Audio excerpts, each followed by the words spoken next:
the New Zealand Fantasy Football Federation Association Premiership recap / final look at the regular season for 2023. Also got the Lakers Pacers playing in the background. It looks like the Lakers are going to win the first NBA Cup. Does that take LeBron to 5 titles? Don't know. Those who follow football would say that it does, but we shall see what people say in the future. But anyway, I digress. Let's have a look and see what's happened. Now, I know I haven't done a recap / video for a while. For those of you who don't know, I actually went to America a couple weekends ago, and so the weekend before and the weekend after has been pretty hectic. So I've decided not to destroy myself, and here I am. 4 weeks on, I think I looked at a week 10.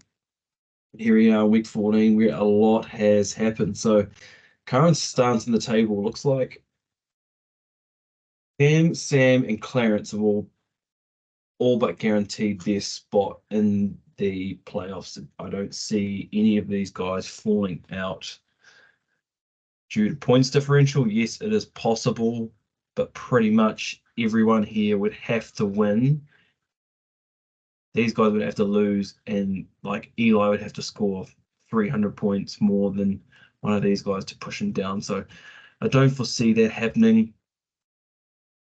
So if we look at the bottom of the table, we've pretty much got Taco and Jamie locked in. Unless one of these guys can get a win, they're locked in as the first round bye getters. So they have a really tough road ahead to avoid relegation.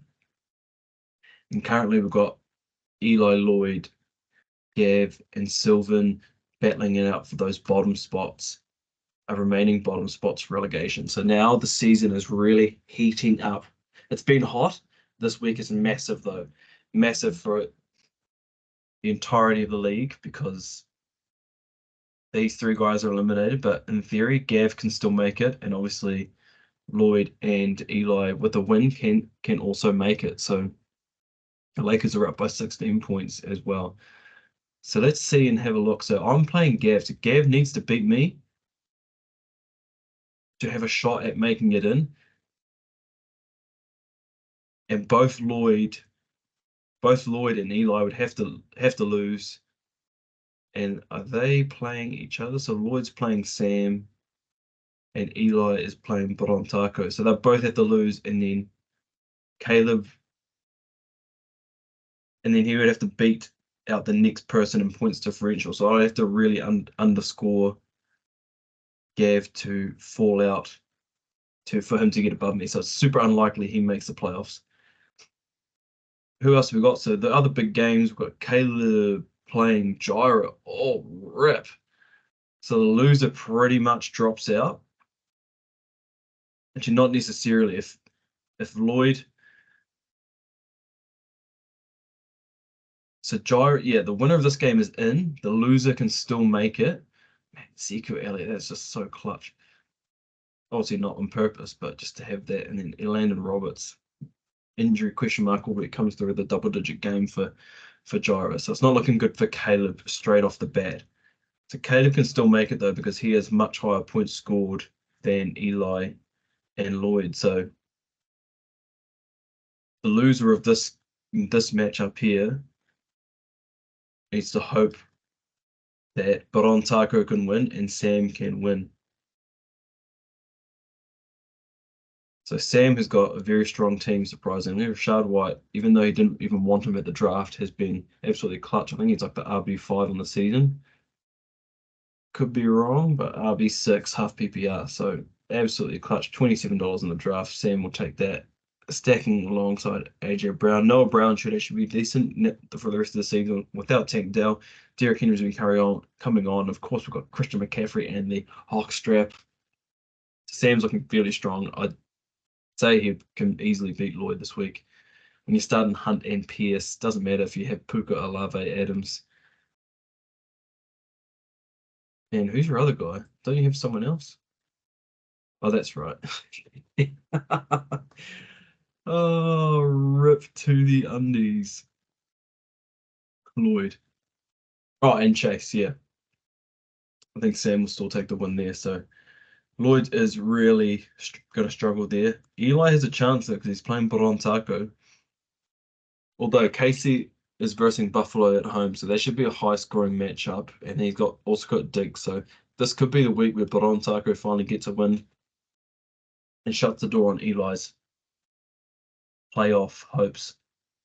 Because if Taco wins, Sylvan loses, he actually might get himself out, depending on the points differential there. So this is a big week for Taco as well. So these are the benefits of this new system, boys, that even if you're in 11th place, the last week of the regular season still matters to get a dub because you don't want to have a first round bye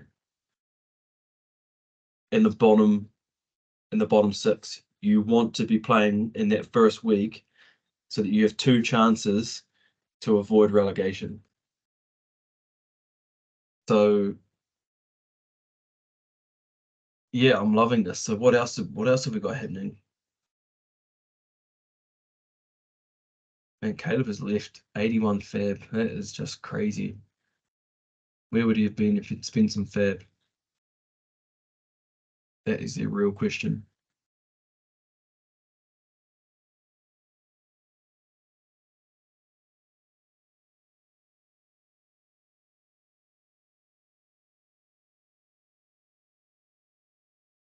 And yeah, so that's pretty much the situation. So it's all big matchups. Myself and Gav. The big one here is Gyro versus Caleb. That's the most crucial matchup of the week. We've got Sam versus Lloyd, and then that is also a big one. Cam versus Sylvan, and then Eli versus Taco. So the only inconsequential matchup to this week is actually Jamie versus Lloyd. So Jamie's just going to try and actually get a win. It's amazing this team is last place. It's just been a bit unlucky, really. And he's got Marquise Brown bye, so that is not ideal. Pacheco's out. That's not ideal either.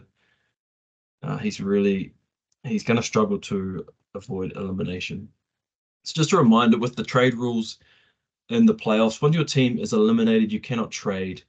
So once you're out of contention for either the relegation or the championship, you cannot trade, but you can trade within the teams there. So let's have a quick look and we'll see if there has been any trade since my last recap. It's been so long. We've had this randomly garbage trade. Like it's so for having 5 players traded, there's a real nothing. And to get Zach Moss, that's a bit devastating. Acquired Moss, acquired McBride. I think I like that side a bit more. So if we've got Ingram, Garrett, Warner, McLaurin. Yeah, it's hard to say. Fairly equal. Here we've got Javonte Williams for T. Higgins, Tyler Lockett. I like that from Jamie. He's just trying to make something happen. Shout out to him. And so there's only been 2 trades, so haven't really missed that much since the last recap anyway. So good luck to everyone who needs it this week, and we'll jump on down to the championship where all the drama seems to have been happening while I was away.